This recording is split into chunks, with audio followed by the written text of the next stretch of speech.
welcome to Proud to Be Out. Today, we have the great opportunity of interviewing and speaking with Toni Newman. Hey, Toni, how you doing? I'm good. Thank you for having me. Oh, thank you for agreeing to come on the show at such short notice. I truly appreciate it. I appreciate you taking the time to talk to me. Okay, so let's delve right into it. I'm going to get into a little bit of your history, and we'll do a little this and a little that. But let's talk about your book, I Rise. My book, I Rise, was published last year in April 2011, and it is a book about my African-American transgender transformation of me going from an African-American male to transgendering to a female. And I wrote the book detailing about 25 years of my life. Wow. Of me transforming from the Deep South, Christian two-parent home, God and Jesus every day. And I decided to write a book because you don't see many books from African-American transgenders telling our stories, and that's why I'm glad you're having me now, so I can tell the story again so people can learn more about transgender. So from what I've seen, you're getting some great reviews. So far, so good. I have chat. And I also see that you are the only transgender novel that's been written in this century. In the 21st, yes. I'm the third in history. The last one was written about 25 years ago. First one in the 21st century, and only the third one in the United States history to do so. I want to applaud you. You know, there are people that, you know, there are female studs that are scared to come out. There are, you know, there's all these different nicknames in our community, the Twinkies, the Bears, that are all scared to come out. And you're standing here and standing proud, and I want to thank you myself personally and applaud you for doing it, because that takes true courage. Yeah, the fear held me back for almost about 15 years. I was just so afraid to do it, so afraid to be me, to transform, wear my wig out in the daytime, be who I was, as they would say, be who you are. It was just, the fear crippled me. It really crippled me. So other young people in the South and all over the country who don't feel like no one else is like you, I'm like you. You can do it, and you don't have to be scared. That is awesome. So you said the South, so you literally were raised in the South. Deep South, Jacksonville, North Carolina, with the pigs and the cows and the chickens and the rattlesnakes crossing the highway. So I was raised in the Deep South, where there's prominent KKK members, wow, prominent anti-black members, prominent known anti-gay members, and it was tough. And was raised in a Christian home where, you know, it was a tight Christian home. So I had it in the house. I was getting it outside the house, so I was just really afraid to be me. Wow. Now, so from what I've read, you've lived in New York, you lived in California, so you've experienced this country as you're making this transgendered. I've lived in about 10 cities in the United States over the 20-year period.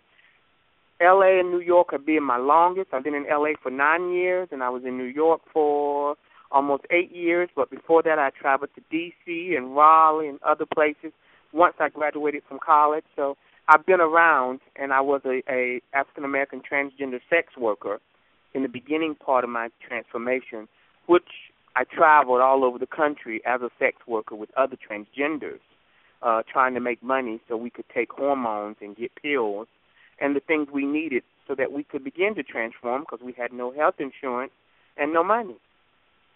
So let's take this into something else. I read that you're going to, you're in law school now. Part-time, yes. I'm a part-time law school student working on my law degree, and hopefully I would like to be able to defend transgenders who oftentimes get caught in the legal system and they really get a bad deal, a really bad shuffle. And I would like to help those that I can, not really get that bad barrel on the gun, because transgenders are treated very poorly in the legal system and also in the jail system. Yeah, I can understand it, and I've heard those stories before. Now, how do you feel that you're being welcomed by the LGBT community? Do you feel that our community welcomes transgenders or still has questions?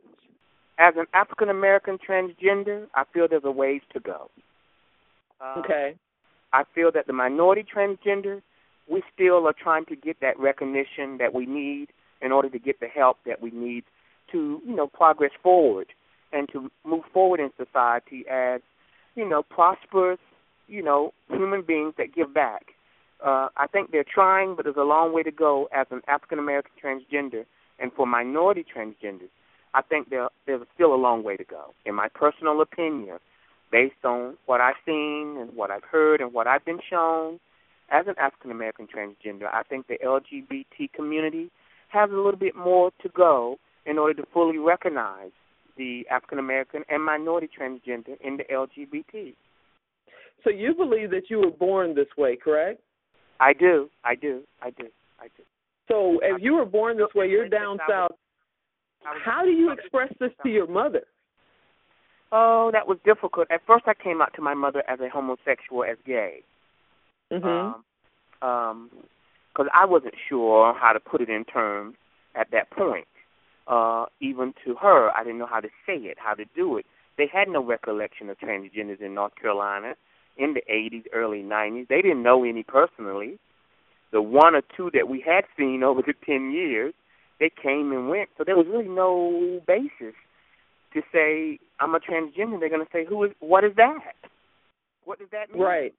So I didn't even know how to explain it myself because there was no one in the area or in the vicinity or in the region I could point to and say, I'm like them. There was nobody during that time period. So I came out first as a gay male, and it was rough, but it was acceptable and tolerated. It wasn't until I came out a couple of years later as transgender that the relationship took a really big toll between me and my family because they just didn't understand that second announcement. You're gay, we get it. Now what does transgender mean? What is that all about? I lost them on that second announcement where we were okay after the first announcement. Wow. And are you still estranged now? Oh, we communicate. It's better. I mean, okay. I think so with time, it's getting better. It's good. They're great people. These are good people. Siblings, 3 siblings and a mother still living. They're God-fearing people. They're good people. They're doing the best they can, and we get along okay now. So it's okay. Okay. So let me ask you this. You had from an extremely successful career going back a little bit as a model. Yeah, you've been, in centerfold. You've been in Playgirl. You've really had a career out there. And there's so many people that because of their career, they won't come out, let alone think about the journey you've been taking. What made you decide to say, you know what, no matter what, I'm making this choice? I was so unhappy, Teresa. Okay. I was with some of the most beautiful men in the world. Some gay, some straight, in that area. And I just was an unhappy person. And it all came down to how can I be happy? I just want to be happy. I don't want to feel sad. I don't want to feel unhappy. I just want to be happy. And it got to a point where I just couldn't hold back. I had to open the can and let it pop out. I just couldn't keep the lid on it anymore. I was just an unhappy human being with a good career and great friends, knowing if I did that, I would probably lose most, and then I lost all of my friends after I made that announcement. And my life took a downturn for many years to climb back up. But it was worth it. I lost everything to regain myself. And for me, it was the best move I could make. So do you feel you're stronger today than you were 10, 15 years ago? Oh, God, yes. There's no more shame. There's no more fear. There's no more doubt. There's no more hesitation. I am being and doing who I am, what I am. And I'm not ashamed. I'm not afraid. Once you remove fear, true happiness can abide. And I'm happy now. So, yes, I'm much stronger and much happier. What would you say to someone, because the whole idea behind Proud to Be Out is to pretty much put a voice behind our community and talk to the young people out there who are just starting their journey. What would you say to someone who is about to take their journey who feel that they are a transgendered person and just don't know what to do next? What would you tell them? Well, now they have the Internet. You have Chaz Bono, who's a celebrity transgender. You have transgenders who've been on TV shows. It's different now. I didn't have any examples before. I would say don't let the fear hold you back. If this is truly within your being and your inner spirit and in your soul, you know this is you, don't be afraid. Don't let the fear cripple you. You know, reach out at your local LGBT community center. There are transgenders who now are working at LGBT centers. They're in attendance in meetings at LGBT centers. Reach out to your local transgender society if there's one, and ask for help. There are doctors now who you can go to who specialize in transgender issues. So just look on the Internet in your local area and reach out to someone who can identify with you and help you. There's no need to be afraid. There's no need to be ashamed. There are a lot of us out here, and that's why I wrote the book, so you could put a picture and a face to me as an African-American transgender. I did a beautiful face, by the way. And you can do it. You can do it. Don't be afraid. Don't be afraid. Okay, so before we go any further, you just mentioned the book again. We have to tell them how they can find the book. If you don't, then my inbox is going to explode. So how do they find your book? The book is available at ToniDNewman.com on my website. It's also available on Amazon.com and Barnes & Nobles and about 45 other online retailers and bookstores. But if you go to Toni D. Newman, it will point you in the right direction on where you can find the book, how you can purchase it, whether it be hard copy or you just want to download it on your iPad or your phone. You can go there or Amazon and type in Toni D. Newman, and the book will come up there on Amazon.com as well. Well, I'm going to let you go in just a minute, Toni, because I know you're a really, really busy lady, but I got to ask you, what's next for you?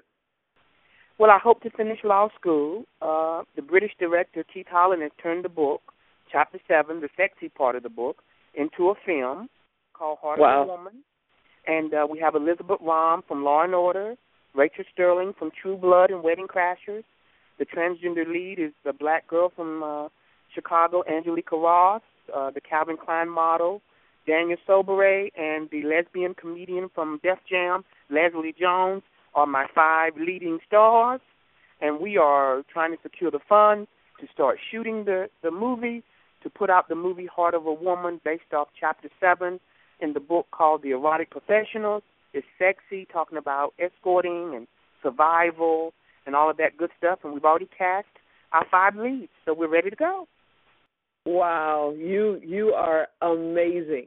I've got one more question for you, and then I'm going to let you go. Toni, are you proud to be out? I'm proud to be out and African-American transgender.